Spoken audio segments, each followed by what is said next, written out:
মঙ্গলবার দুপুরে সচিবালয়ে জগন্নাথ বিশ্ববিদ্যালয়ের শিক্ষার্থী ও শিক্ষকদের প্রতিনিধি দলের সাথে বৈঠকে বসেন শিক্ষা ও তথ্য উপদেষ্টা। বৈঠক শেষে দাবি মেনে নেওয়ার প্রেক্ষিতে আন্দোলন প্রত্যাহারের ঘোষণা দেন শিক্ষার্থীরা। আমি বলেছি তদন্ত করে দেখুন এবং তদন্ত করলে যে সেই প্রকল্প পরিচালকের বিরুদ্ধে শাস্তিমূলক ব্যবস্থা নেওয়া হোক, নতুন প্রকল্প পরিচালক তৈরি করা হোক, নিয়োগ দেওয়া হোক। এখন বুয়েটের মাধ্যমে তারা প্রথম প্রকল্পের পরিচালনা করছে, এটা এগিয়ে নিয়ে যাওয়া যেতে পারে। এটার জন্য তারা চাচ্ছে সেনাবাহিনী দ্বারা তাদের প্রকল্পগুলো বাস্তবায়িত, তাতেও কোনো সমস্যা নাই। তারা যদি সেটা চায়, বিশ্ববিদ্যালয় প্রশাসন তো বা স্বায়ত্তশাসিত অনেকাংশেই, তারা যদি সেটা চায় তাহলে ইউজিসির মাধ্যমে মন্ত্রণালয়ের কোনো এতে আপত্তি নেই। বরং আমরা সহায়তা করব কী করে তাদের সাথে সেনাবাহিনী যোগাযোগ করে দেওয়া যায়, মন্ত্রণালয় সহায়তা করবে। সম্পূর্ণ বিষয়টা তারা নিজেরাও বলেছে ভুল বোঝাবুঝির জন্য হয়েছে। আমি যে তাদের আন্দোলনের আগেই অনেক কিছু করে দিয়েছি, প্রথম ফেজের পাশ করে দিয়েছি আমার নিজের উদ্যোগেই, এবং যে মহাপরিকল্পনাটাও আমরা একনেকের সবাই পাশ করে দিয়েছি। আসলে ওরা অবগতই ছিল না এর সম্বন্ধে।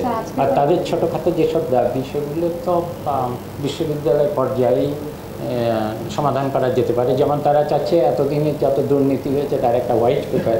আমি বললাম, আমি এখানে বসে কি তোমাদের জন্য হোয়াইট পেপার তৈরি করবো? এটা তোমাদের বিশ্ববিদ্যালয়ের প্রশাসন আছে, তারা হোয়াইট পেপার তৈরি করবে। বৈঠকের বিষয়ে শিক্ষা উপদেষ্টা ওয়াহিদুদ্দিন মাহমুদ জানান, শিক্ষার্থীদের সাথে ভুল বোঝাবুঝির কারণে এ ঘটনা। প্রকল্পের দায়িত্ব সেনাবাহিনীর কাছে হস্তান্তরে আপত্তি নেই। আপনারা হয়তো অনেকে জানেন কিনা, আমাদের দ্বিতীয় ক্যাম্পাসের কাজ এখানে দুইটা ফেজের কাজ। প্রথম ফেজের কাজে আপনাদের সেখানে অন্তর্ভুক্ত আছে লেক খনন, তারপর হলো রাস্তা বা বৈদ্যুতিক বালু ভরাট, এই আনুষঙ্গিক বিষয়গুলো। এই কাজগুলো কিন্তু এতদিন হয়নি।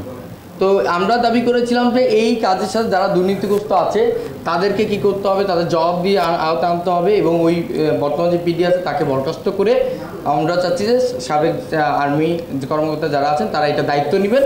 এবং প্রথম ফেজের কাজটার মধ্যে 15টা সেক্টর, 15টার মধ্যে 7টা এখনও কোনো টেন্ডার হয়নি।